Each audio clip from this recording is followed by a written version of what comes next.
కోడూరు మండలంలోని ఓబనపల్లె గ్రామంలో AP CM Chandrababu మన ఊరు జన్మభూమి కార్యక్రమంలో పాల్గొన్నారు. ఇప్పుడు లైవ్ చూద్దాం. మీరు ఆలోచించాల్సిన అవసరం ఉంది. మళ్ళీ నేను ఎప్పటికప్పుడు సమీక్ష చేస్తాను. దీన్ని ఒక బాధ్యతగా తీసుకొని మీరు ముందుకు పోవాల్సిందిగా మళ్ళీ ఒకసారి మిమ్మల్ని కోరుకుంటున్నాను. ఇంకో పక్కన మీరు చూస్తే ఇదే కాకుండా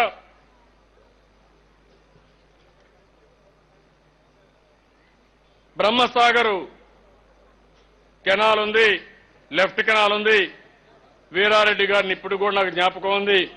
ఎనలేని సేవలు అందించాడు.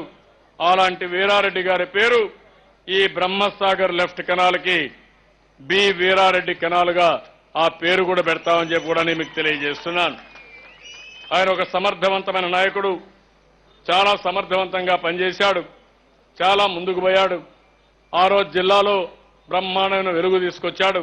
పార్టీని అభివృద్ధి చేశారు. అలాంటి వ్యక్తిని మనం గుర్తుపెట్టుకోవాల్సిన అవసరం ఉంది. ఆయన జ్ఞాపకార్థం బ్రహ్మసాగర్ లెఫ్ట్ కెనాల్కి బి వీరారెడ్డి కెనాల్ అనే పేరు పెడతామని చెప్పి కూడా నేను మీకు తెలియజేసుకుంటున్నాను. ఇవన్నీ ఒకసారి మీతో మాట్లాడడానికి గ్రామ సభకు వచ్చాను. నేను ఒకటే మిమ్మల్ని కోరుతున్నా, విభజన వల్ల ఇబ్బందులున్నాయి. విభజన వల్ల వచ్చిన ఇబ్బందులు తాత్కాలికం. కేంద్రం ఇచ్చే వనరులు తీసుకుంటాం. వాళ్ళు చేసే పాలసీలు కూడా స్వాగతించి మళ్లీ ఈ ప్రాంతాన్ని అభివృద్ధి చేయాలంటే మనకు సమర్థవంతమైన వనరులు ఉన్నాయి. ఏ రాష్ట్రానికి లేనటువంటి తీర ప్రాంతం ఉంది. ఏ రాష్ట్రంలో లేని రైతాంగం ఉంది. సారవంతమైన భూములున్నాయి. భూగర్భ ఖనిజ సంపద ఉంది. అన్నింటికంటే మించి మంచి టెంపుల్స్ కూడా ఉన్నాయి. అదే మాదిరిగా మనం ఓడరేవులు కట్టుకుంటే భారతదేశానికి ఒక గేట్వేగా తయారు చేసుకుంటాం. ఈ రోజు నేను ఎక్కడికి పోయినా మన మీద ఉండే నమ్మకంతో, ప్రభుత్వం పైన ఉండే నమ్మకంతో పెట్టుబడులు పెట్టడానికి చాలా మంది ముందుకు వస్తున్నారు. దీనికోసం ఎక్కడికక్కడ మీరు చూస్తే కరెంటు 24 గంటలు ఇస్తామని హామీ ఇస్తున్నాం. మంచి నీళ్లు కూడా ఎంత కావాలని ఇస్తామని హామీ ఇచ్చాం. భూమి కూడా ఎక్కడికక్కడ సమీకరిస్తున్నాం. ఆ భూమి, నీళ్లు, కరెంట్ ఇచ్చి రోడ్లేసి అభివృద్ధి చేయగలిగితే బ్రహ్మాండంగా ముందుకు వస్తారు. ఈ కడప జిల్లా నుంచి ఒక పక్క చెన్నై ఉంది, ఇంకో పక్క బెంగళూరు ఉంది, ఇంకో పక్క కృష్ణపట్నం ఉంది, ఇంకో పక్క నూతన రాజధాని విజయవాడ వస్తుంది. ఇవన్నీ అనుసంధానం చేస్తూ రైల్వే లైన్లు వేపిస్తాం. ఇవన్నీ అనుసంధానం చేస్తూ 4 లేన్ రోడ్డు కానీ 6 లేన్ రోడ్లు వేపిస్తాం.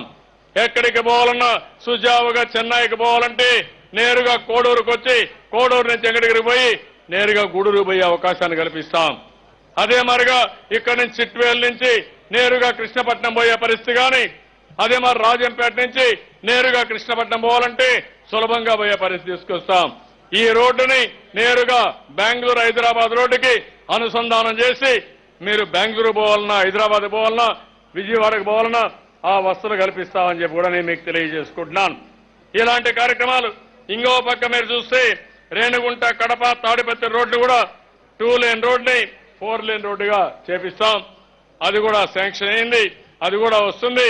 దీనివల్ల ఈ ప్రాంతంలో ఎక్కడికి పోవాలన్నా అటు బెంగళూరు రోడ్డుకి, ఇటు తిరుపతికి, ఇటు నేరుగా మళ్ళీ చెన్నైకి పోవాలంటే వెంకటగిరి ద్వారా గూడూరుకి వెళ్ళడం, ఇవన్నీ అనుసంధానం అవుతాయని చెప్పి కూడా నేను మీకు తెలియజేసుకుంటున్నాను. ఇలాంటి కార్యక్రమాలు చేయడానికి నేను వచ్చాను.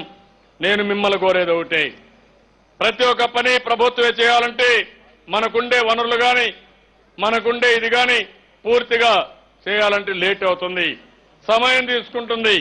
అదే కానీ మీరు కూడా